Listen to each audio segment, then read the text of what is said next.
Assalamualaikum warahmatullahi wabarakatuh. Ikhwatal Islam yang dirahmati Allah. Siapa yang tak tahu dengan cerita Samson? Kisahnya sudah banyak difilmkan dalam bentuk kartun maupun layar lebar. Samson digambarkan sebagai sosok pria yang gagah perkasa yang memiliki kekuatan hebat. Dengan kekuatannya itu, Samson bisa menghancurkan bangunan dan benda keras yang tak bisa dilakukan oleh manusia lainnya.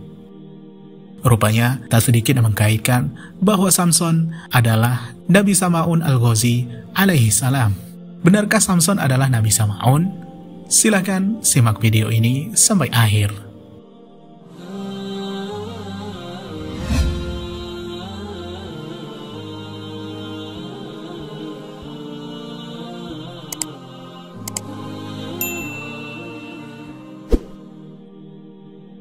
Ikhwatal Islam yang dirahmati Allah.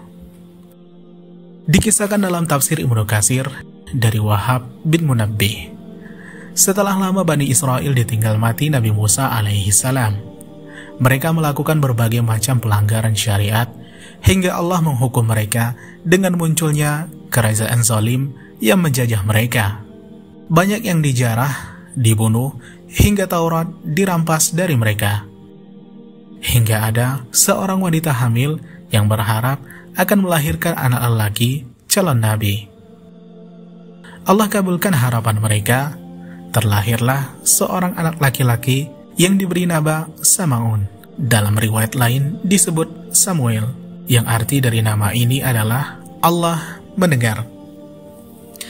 Setelah dewasa, nabi ini diminta oleh masyarakat Bani Israel agar menunjuk seorang sebagai pemimpin mereka, sehingga bisa dilakukan perang melawan penjajah. Lalu sang nabi ini menunjuk orang yang soleh namanya Talut. Hingga terjadilah perang melawan Jalut, dan Daud berhasil membunuh Jalut. Tentang siapakah nabi itu, ada dua pendapat ulama. Ada yang mengatakan Samaun, dan ada yang mengatakan Samuel, tafsir Ibnu Katsir.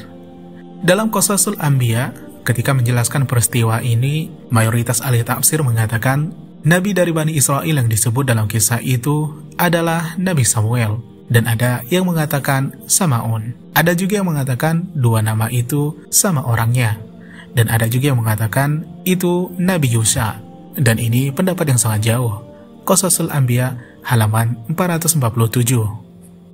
Kemudian Allah Subhanahu wa Ta'ala berfirman di dalam surah Yasin, sampaikanlah kepada mereka permisalan yang terjadi, yaitu penduduk suatu negeri ketika utusan-utusan datang kepada mereka, yaitu ketika kami mengutus kepada mereka dua orang utusan, lalu mereka mendustakan keduanya.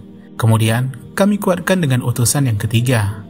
Maka ketiga utusan itu berkata, sesungguhnya kami adalah orang-orang yang diutus kepadamu.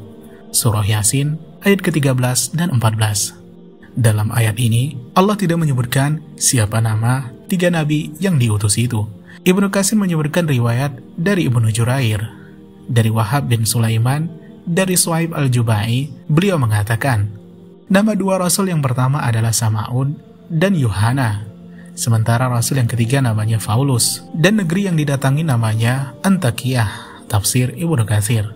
Meskipun Ibnu Katsir juga menyebutkan riwayat lain dengan nama yang berbeda. Kita mengimani keberadaan nabi yang Allah sebutkan di dalam Al-Quran itu. Namun, apakah namanya Samaun?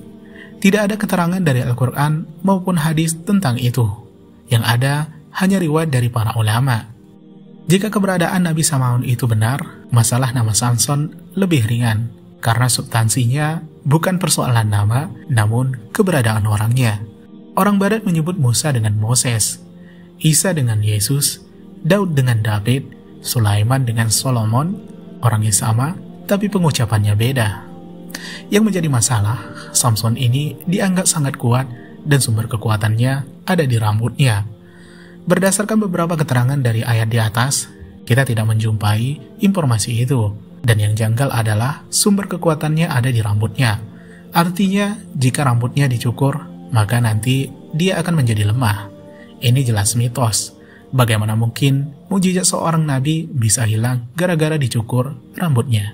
Ini mungkin karena pengaruh film, lalu dicampur dengan sejarah. Mirip Samson Betawi yang kekuatannya ada pada bulu ketiaknya.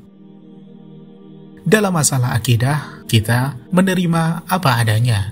Itulah yang terbaik. Bagian yang tidak ada keterangannya di luar tanggung jawab manusia untuk mengetahuinya, sehingga kita tidak perlu mencari tahu tentangnya. Setidaknya dengan ini, kita berada di posisi aman. Wallahu ta'ala a'lam bishawab. Barakallahu fikum wa jazakumullahu khairan.